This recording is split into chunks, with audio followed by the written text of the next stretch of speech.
I didn't expect this by any means, especially for a game one. Kind of speechless right now. Like, the Lightning fan in me wants to be completely biased in this review, but a good review is unbiased, so we're going to keep it at that. Before I go on for any kind of points that I noticed throughout the game, I just want to tell the Islanders fans, this is game one. This wasn't, the entire series. The Lightning didn't win the series just within one game. This could all be cleared up in game two. It just all depends on how they react and respond to this game. So everything is not on fire right now, okay? So I'll just say that. From the get-go, that opening goal by Braden Point, absolutely filthy. I think the issue really started at that point for the Islanders and ongoing throughout the game. I don't know if this was just me. You guys can let me know in the comment section below, but I almost felt like energy was almost brought out of their game after that goal. I understand Eberle tied it back up on the power play of the goal after, but even after they tied it up, it just felt like the Islanders were not playing Islanders hockey for a vast majority of this game. I want to say a good 50 minutes, even, 52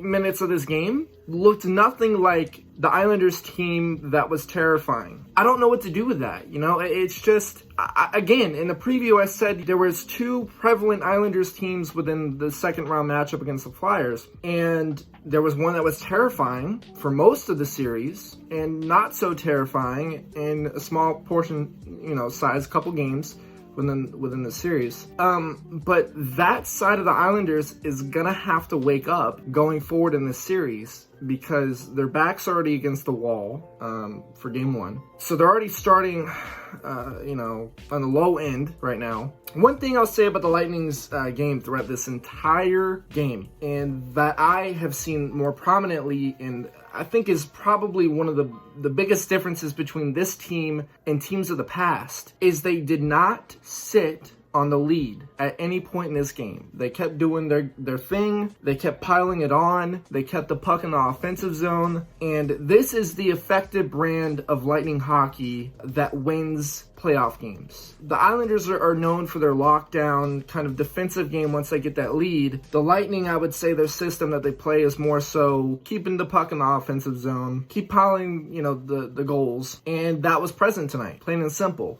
Barzal, to me, looked relatively shut down tonight, which going forward, Barzal is going to have to get going for the success of the Islanders in this series. It's funny, I saw some comments about Eberle saying that he's a ghost at some point in the playoffs, and not a ghost. He plays really well in other games.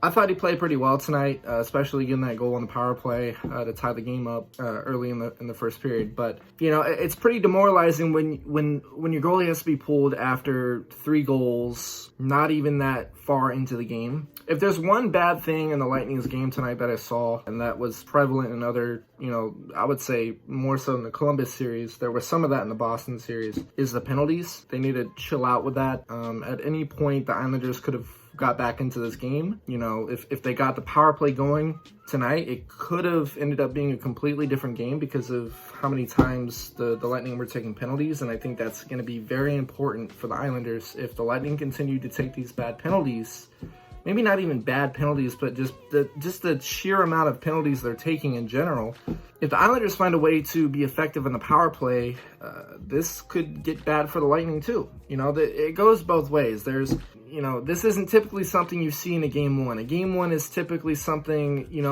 like specifically within the Dallas and Vegas series, where game one was a 1-0 victory. It's low scoring. Both teams are kind of feeling each other out. You don't see blowouts like this in game one. You just don't. And the fact that we got that is just crazy. This is important for the Islanders. You got to win game two. Normally, I wouldn't necessarily say that. I really wouldn't. I think game twos aren't necessary to win after losing a game one. They are, in a sense, obviously. You don't want to go down 2-0. But with how the Lightning played tonight, if they find a way to win game 2, the Lightning, this series could be over quick. I'm not saying it would be, but it could be. So the Islanders, the key really going forward is to show up game 2, show everyone that, you know, game 1 was a fluke. It was an outlier. It wasn't how they're actually going to play going forward.